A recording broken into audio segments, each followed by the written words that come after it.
আমি বিএনপির সাজাপ্রাপ্ত কারাবন্দী নেতা গিয়াসউদ্দিন আল মামুনের স্ত্রী শাহিনা ইয়াসমিন ও পুত্র জাওয়াদ আল মামুন এবং তাদের দীর্ঘদিন পালিত সন্ত্রাসীদের হাতে প্রতারণা, লুটপাট, মামলা নিয়ে হয়রানি ও আর্থিক ক্ষতির মুখে পড়ে আপনাদের শরণাপন্ন হয়েছি।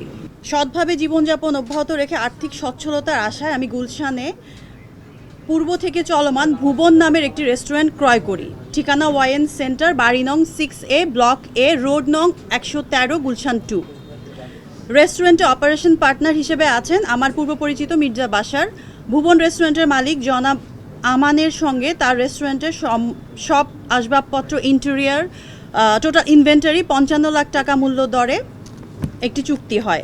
একই সময়ে ভুবনের বিল্ডিংয়ের মালিকের স্ত্রী শাহিনা ইয়াসমিন ও তার ছেলে সঙ্গে ভুবন রেস্টুরেন্টের মালিক সহ আলোচনা করি। তখন শাহিনা ইয়াসমিন আমাকে ভাড়া নিতে উৎসাহিত করেন এবং চলমান রেস্টুরেন্টের হস্তান্তর করলে তারা পরবর্তী সময়ে আমাদের নামে নতুন চুক্তিপত্র করে দিবেন বলে প্রতিশ্রুতি দেন। তাদের প্রতিশ্রুতির পর আমরা আমানকে 15 লাখ টাকা প্রদান করি, 15 লাখ টাকা প্রদান করি। টাকা পাওয়ার পর দিন আমানের সঙ্গে আমাদের চুক্তি হয়। চুক্তি অনুযায়ী তাদের 2টি চেকও প্রদান করি। গত এপ্রিল মাসে আমান আমাদের কাছে রেস্টুরেন্ট হস্তান্তর করেন। আমরা এপ্রিল থেকে রেস্টুরেন্টের ভাড়া প্রতি মাসে 2.5 লাখ ও বিদ্যুৎ বিল সহ অন্যান্য খরচ পরিশোধ করি। ভুবনের মালিক আমাদের নামে ভাড়া জমা দিয়ে রসিদও আমাদের নামে দিয়ে দেন। রেস্টুরেন্টে ওঠার পর আমরা ডেকোরেশন পরিবর্তনের কাজ শুরু করি, যাতে 1 মাস সময় লাগে।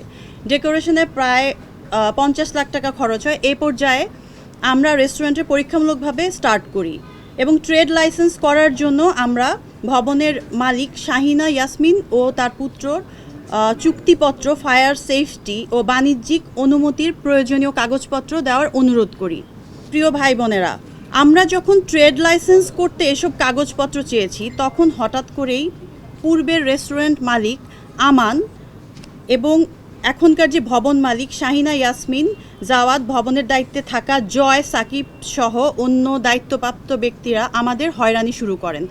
এর মধ্যে গিয়াসউদ্দিন আল মামুনের ব্যবসা প্রতিষ্ঠান ওয়ান গ্রুপ থেকে বারবার সন্ত্রাসী ও লাঠিয়াল বাহিনী নিয়ে রেস্টুরেন্টে এসে ভয়ভীতি দেখাতে থাকে। গুলশানের মতো জায়গায় এমন সন্ত্রাসী কর্মকাণ্ড করছে দেখে আমি একটু ভীত হয়ে যাই এবং এরা আসলে কাদের লোক তা জানার চেষ্টা করি। তখনই আমরা প্রথম জানতে পারি শাহিনা ইসলাম বিএনপি নেতা গিয়াসউদ্দিন আল মামুনের স্ত্রী। এমন পরিস্থিতিতে বিপদের আশঙ্কা দেখে ট্রেড লাইসেন্সের বিষয়ে করণীয় কী সে পরামর্শ করতে আমরা সিটি কর্পোরেশনে যাই এবং জানতে পারি যে উক্ত বিল্ডিংয়ের কোনো রকম বাণিজ্যিক কার্যক্রমের অনুমতি নেই। এজন্য গত ফেব্রুয়ারি মাসে বেইলি রোডে রেস্টুরেন্টে আগুন লাগার পর এই বিল্ডিংয়ের সিলগালা করে দেওয়া হয়। পরে শাহিনা বেগম 3 মাসের মধ্যে বাণিজ্যিক কার্যক্রম সরিয়ে ফেলার লিখিত প্রতিশ্রুতি দিয়ে বিল্ডিং খোলেন।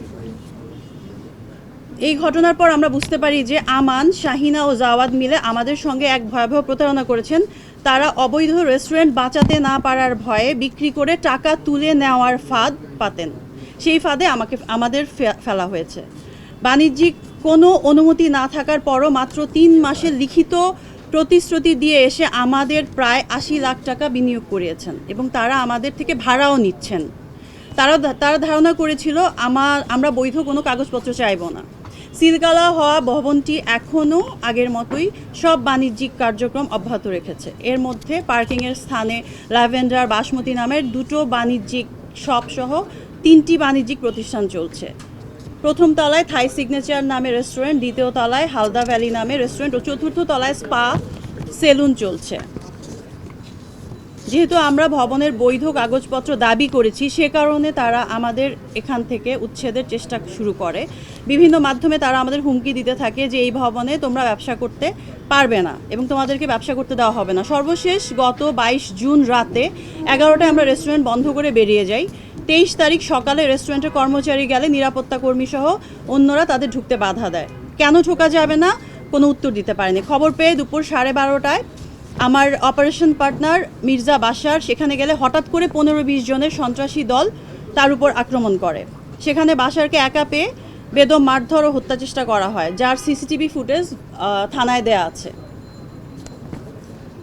আমি বিষয়টি জানতে পেরে তৎক্ষণাৎ থানায় অবহিত করি এবং সেখানে পুলিশ ও আমি একাই পৌঁছাই। পুলিশের উপস্থিতিতে আমরা রেস্টুরেন্টে ঢুকতে গেলে দেখতে পাই সেখানে নতুন তালা লাগানো হয়েছে, কাঁচের দরজা থাকায় দেখা যায় ভেতর থেকে সব মালামাল লুট করে এবং ভাঙচুর করা।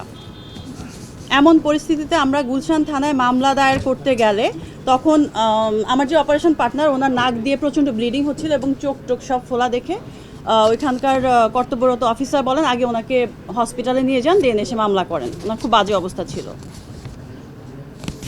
আমি দ্রুত আমার ম্যানেজারও ছিল, ওনাকে নিয়ে কুর্মিটোলা হসপিটালে ভর্তি করানো হয়। তখন সেখানে তার চিকিৎসা চলতে থাকে। সন্ধ্যার পর মামলা করার জন্য গেলে আমরা জানতে পারি এই ভবনের এজিএম সাকিব আমাদের বিরুদ্ধে উল্টো মামলা করতে এজাহার দিয়েছে।